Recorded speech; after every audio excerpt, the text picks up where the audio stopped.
வணக்கம். தகுதி தேர்வு மற்றும் போட்டித் தேர்வுகளுக்கு தயாராகின்ற தோழர்களுக்காக இந்த வீடியோவுல நம்ம சிறப்பாக கொண்டு வந்திருப்பது என்னன்னு பார்த்தோம்னா, 8ஆம் வகுப்பு தமிழ் பாடத்துல இருக்கிற எல்லா ஆசிரியர் குறிப்பு மற்றும் நூற்குறிப்புகள நம்ம இந்த வீடியோவுல பார்க்கலாம். முதல் இயல்ல இருக்கிற தமிழ் மொழி வாழ்த்து.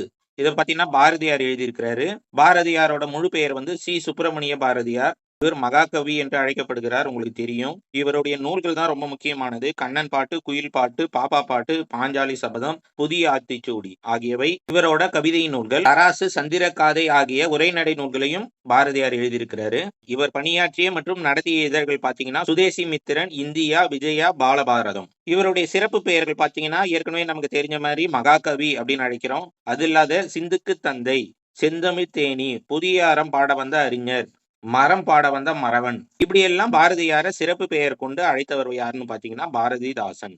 அடுத்து செய்யுள்ல இருக்கிற இன்னொரு தலைப்பு ஆழிக்கு இணை. இதை யார் எழுதியிருக்காங்கன்னு பாத்தீங்கன்னா சந்த கவிமணி தமிழழகனார். இவருடைய இயற்பெயர் வந்து சண்முக சுந்தரம். அடுத்து 2வது இயல்ல இருக்கிற இயற்கையை போற்றுவோம். இது வந்து இளங்கோவடிகள் எழுதினது. இது சிலப்பதிகார நூல்ல இருந்து எடுத்து தரப்பட்டிருக்குது.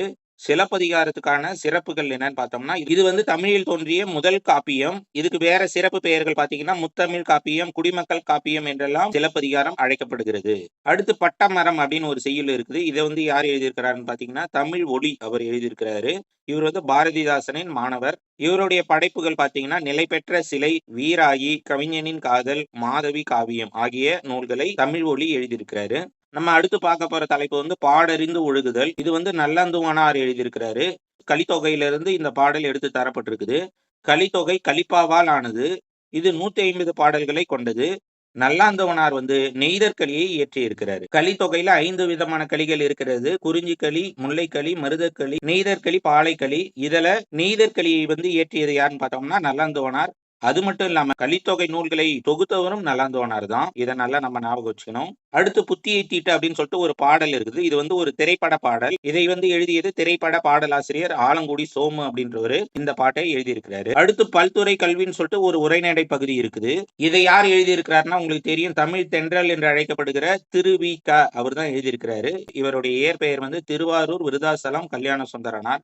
இவர் இயற்றிய நூல்கள் ரொம்ப முக்கியமானது. மனித வாழ்க்கையும் காந்தியும், பெண்ணின் பெருமை, தமிழ் சோலை, புதுமை வேட்டல், முருகன் அல்லது அழகு, இளமை விருந்து ஆகிய நூல்களை திருவிக்க எழுதியிருக்கிறாரு. அடுத்து ஆன்ற குடிபெறத்தல்னு சொல்லிட்டு ஒரு சிறுகதை இருக்குது. இதை வந்து யாரு எழுதியிருக்கிறாருன்னா பி.ச. குப்புசாமி அப்படின்னு சொல்லிட்டு ஒருத்தர் எழுதியிருக்கிறாரு.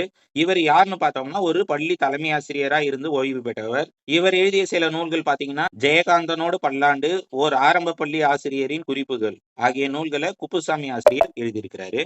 அடுத்து செய்யுள் பகுதியில திருக்கேதாரம்ன்ற தலைப்புல ஒரு செய்யுள் இருக்குது. இதை வந்து யார் எழுதினார்னா தேவாரம் பாடிய மூவருள் ஒருவரான சுந்தரர். இவருடைய சிறப்பு பெயர்கள் பாத்தீங்கன்னா நம்பியாரூரார், தம்பிரான் தோழர் ஆகிய சிறப்பு பெயர்கள் சுந்தரருக்கு உண்டு. தேவாரம் வந்து 3 பேர் எழுதியிருக்கிறாங்க. திருஞான சம்பந்தர், திருநாவுக்கரசர், சுந்தரர். சைவ திருமுறைகள் பாத்தீங்கன்னா 12 திருமுறைகள் அப்படின்னு சொல்லிட்டு சொல்லுவாங்க. இந்த 12 திருமுறையில முதல் 7 திருமுறைகள்ல தேவாரம் வருது. இந்த தேவாரத்துல 1லிருந்து 3, 1, 2, 3 ஆகிய திருமுறைகளை திருஞான சம்பந்தரும், 4, 5, 6 ஆகிய திருமுறைகளை திருநாவுக்கரசரும், 7ஆம் திருமுறையை சுந்தரரும் எழுதியிருக்கிறாங்க. அடுத்து 9ஆம் திருமுறை பாத்தீங்கன்னா திருவிசைப்பா அப்படின்னு சொல்லுவாங்க, திருப்பல்லாண்டு அப்படின்னு சொல்லுவாங்க. இதை வந்து 9 பேர் எழுதியிருக்கிறாங்க. அடுத்து 10ஆம் திருமுறை வந்து திருமந்திரம். இதை வந்து திருமூலர் எழுதியிருக்கிறாரு. இது பின்னால இன்னொரு இடத்துலயும் நம்ம பார்ப்போம். அடுத்து 11ஆம் திருமுறை வந்து 40 நூல்களை கொண்டது. இதை வந்து 12 பேர் எழுதியிருக்கிறாங்க. அடுத்து 12ஆம் திருமுறை ரொம்ப முக்கியமானது. இது வந்து பெரிய புராணம் அல்லது திருத்தொண்டர் புராணம் அப்படின்னு சொல்லுவாங்க. இதை வந்து சேக்கிழார் எழுதியிருக்கிறாரு. ரொம்ப ரொம்ப முக்கியமானது இது. நமக்கு இப்போ பாடலாக தரப்பட்டு இருக்கிற இந்த தேவார பாடல் வந்து 4 சீர்களை கொண்ட அளவடியாக இருக்கிறது. 4 சீர்களை கொண்டது அளவடி அப்படின்னு சொல்றோம். அடுத்து வளம் பெருகுக அப்படின்னு சொல்லிட்டு ஒரு செய்யுள் பகுதி இருக்குது. இதை யார் எழுதியிருக்காங்கன்னு தெரியல. இது வந்து தகடூர் யாத்திரை அப்படின்ற நூல்ல இருந்து எடுத்து தரப்பட்டிருக்குது. தகடூர்னா தர்மபுரி. இப்போ நம்ம தர்மபுரின்னு அழைக்கப்படுற தகடூர். அடுத்து கோணக்காத்து பாட்டு அப்படின்னு சொல்லிட்டு ஒரு செய்யுள் பகுதி இருக்குது. இதை வந்து வேங்கமூர் சாமிநாதன் எழுதியிருக்கிறாரு. இது வந்து பஞ்ச கும்மிகள் அப்படின்ற நூல்ல இருந்து எடுத்து தரப்பட்டிருக்குது. இதை வந்து தொகுத்தவர் யாருன்னு பார்த்தா புலவர் ராசு அப்படின்றவரு தொகுத்து இருக்கிறாரு இந்த பஞ்ச கும்மிகள் பாட்டுகளை. அடுத்து காலம் உடன் வரும் அப்படின்ற தலைப்புல ஒரு பகுதி இருக்குது. இதை வந்து யார் எழுதியிருக்கிறாருன்னா கன்னிவாடி ஸ்ரீரங்கராயன் அப்படின்றவர் எழுதியிருக்கிறாரு. இவர் எழுதிய நூல்கள் பாத்தீங்கன்னா கன்னிவாடி, குணச்சித்திரங்கள், உப்புக்கடலை குடிக்கும் பூனை ஆகிய நூல்களை கன்னிவாடி ஸ்ரீரங்கராயன் எழுதியிருக்கிறாரு. அடுத்து நமக்கு தரப்பட்ட செய்யுள் பகுதி பாத்தீங்கன்னா சிங்கி பெற்ற பரிசு அப்படின்ற ஒரு செய்யுள் பகுதி இருக்குது. இதை யார் எழுதியிருக்கிறாருன்னா திரிகூட ராசப கவிராயர் அவர் எழுதியிருக்கிறாரு. இவருடைய சிறப்பு பெயர் பாத்தீங்கன்னா திருக்குற்றாலநாதர் கோவில் வித்வான் அப்படின்னு அழைக்கப்படுறாரு. இவருடைய நூல்கள்ல மிக சிறப்பான நூல் வந்து திருக்குற்றால குறவஞ்சி, அடுத்து திருக்குற்றால தலபுராணம், அடுத்து திருக்குற்றால மாலை, அடுத்து குழல்வாய் மொழி.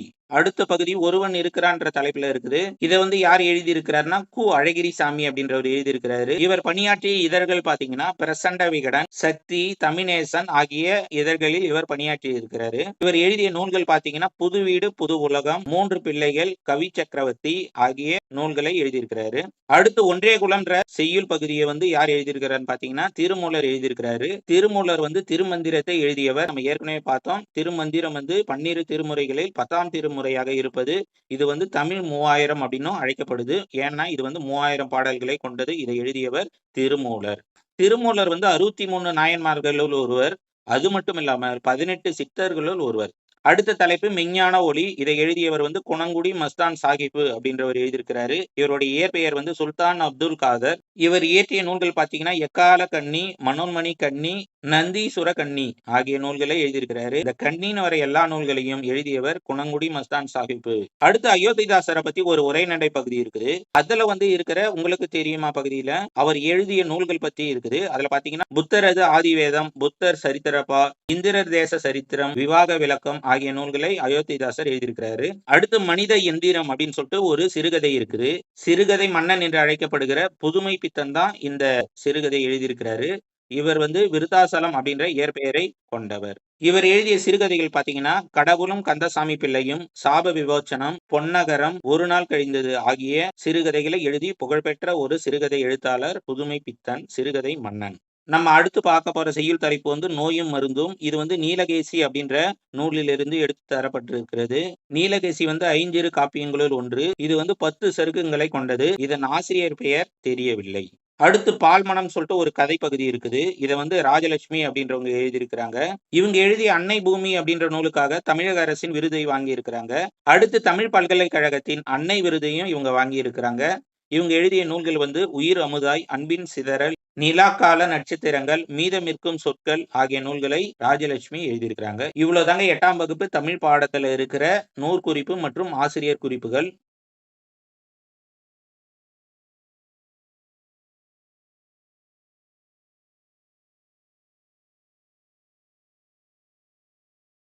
இதே போல மற்ற வகுப்புகளுக்கும் நம்ம வீடியோ போடலாம் அப்படின்னு நீங்க நினைச்சீங்கன்னா இந்த வீடியோவுக்கு லைக் பண்ணிட்டு கமெண்ட் பாக்ஸ்ல எஸ் அப்படின்னு சொல்லிட்டு கமெண்ட் பண்ணுங்க. இது வரைக்கும் நம்ம சேனலை சப்ஸ்கிரைப் செய்யாதவங்க தயவு செய்து நம்ம சேனலை சப்ஸ்கிரைப் செய்து நமக்கு ஆதரவு கொடுங்க. மீண்டும் அடுத்த வீடியோவில் சந்திப்போம். நன்றி, வணக்கம்.